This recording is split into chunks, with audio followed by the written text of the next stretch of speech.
देखिए, हमारे सौर मंडल को बने हुए करीब 460 करोड़ साल हो चुके हैं और पृथ्वी को बने हुए करीब 450 करोड़ साल।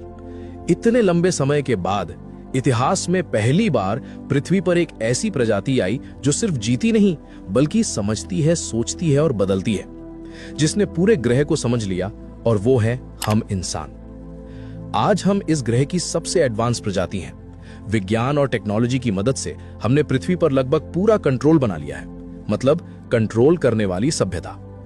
और आने वाले समय में हम टाइप 1 सिविलाइजेशन बन सकते हैं, यानी पूरे ग्रह की एनर्जी को इस्तेमाल करने वाली सभ्यता। लेकिन सवाल और समस्या ये है, पृथ्वी इंसानों का हमेशा का घर है कि नहीं? तो इसका सीधा जवाब है नहीं।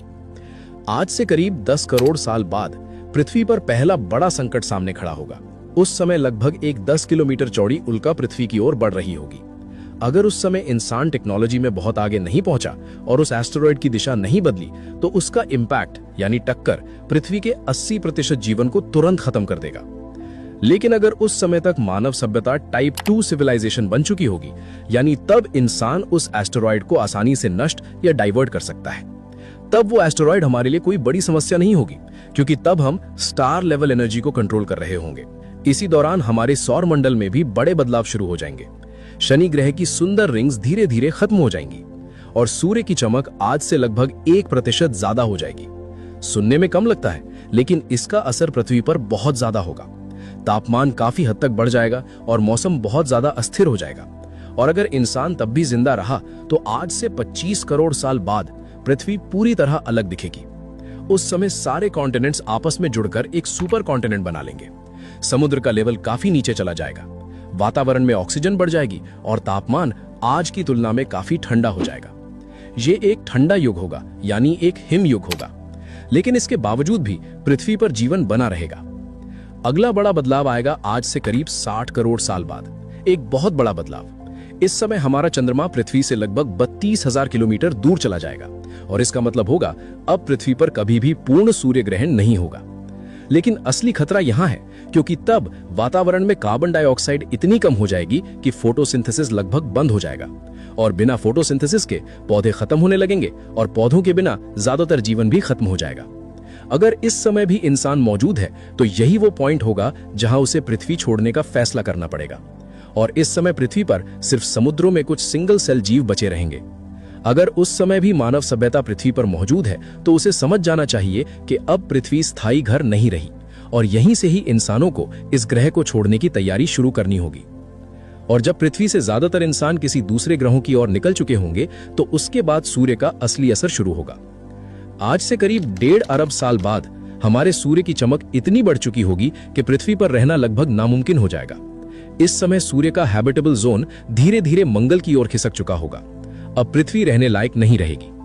अगर उस समय भी इंसान जिंदा रहा, तो वो पृथ्वी पर नहीं बल्कि मंगल या उससे आगे के ग्रहों पर रह रहा होगा। और अब 2 अरब साल बाद पृथ्वी पर लगभग सभी महासागर सूख चुके होंगे। जीवन अब सिर्फ नॉर्थ पोल और साउथ पोल के आसपास थोड़े समय के लिए बच पाएगा। यहां भी सिर्फ इसलिए क्योंकि यहां तापमान थोड़ा कम होगा। अगर इंसान तब भी पृथ्वी पर मौजूद है, तो वो सिर्फ आर्टिफिशियल हैबिटेट्स में ही जीवित रह सकता है। लेकिन ये भी ज्यादा देर नहीं रहेगा। अब लगभग 2.8 अरब साल बाद पृथ्वी पर हर तरह का जटिल जीवन खत्म हो जाएगा।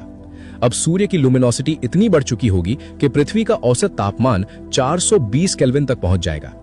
इस समय पृथ्वी आज के वीनस जैसी दिखेगी। गाढ़ा वातावरण, जहरीली गैसें और असहनीय गर्मी।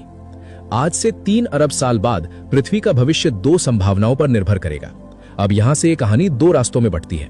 पहला रास्ता यानी पहली संभावना, अगर हमारे सोलर सिस्टम के पास कोई रोग स्टार यानी आवारा तारा आ जाए, तो एक छोटी सी संभावना है कि वो पृथ्वी को सूर्य की ऑर्बिट से खींच ले और अपने चारों ओर घुमा ले। तो पृथ्वी उस नए तारे की ग्रह बन जाएगी। और अगर पृथ्वी उस नए तारे के हैबिटेबल जोन में आ जाती है, तो जीवन खरबों सालों तक चलता रह सकता है। लेकिन इसकी संभावना 3 लाख में से सिर्फ एक बार होती है, यानी ये लगभग नामुमकिन है। अब दूसरा रास्ता देखो। अगर ऐसा कुछ नहीं हुआ, तो आज से 3.5 अरब साल बाद पृथ्वी पर एक भी समुद्र नहीं बचेगा। तापमान 1200 डिग्री सेल्सियस तक पहुंच जाएगा। पत्थर तक पिघलने लगेंगे। अब पृथ्वी पूरी तरह मृत ग्रह बन जाएगी। मतलब पृथ्वी एक नरक ग्रह बन चुकी होगी। और अगर इंसान इस समय भी कहीं जिंदा है, तो उसके लिए एक ही रास्ता बचेगा। या तो उसे पृथ्वी छोड़नी होगी, या उसे पूरी गैलेक्सी मतलब पूरी आकाश गंगा में फैल जाना होगा। अगर हम इंसान हजारों ग्रहों पर इंसानी कॉलोनियां बसा पाते हैं तो सिर्फ 20 लाख साल में ही हम पूरी मिल्की वे में फैल सकते हैं।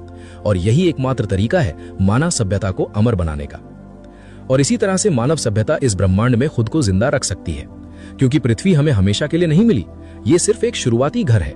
और अगर इंसानी सभ्यता को अपने अस्तित्व को हमेशा के लिए जिंदा रखना है तो उसे ग्रह नहीं, एक नई सभ्यता बसानी होगी।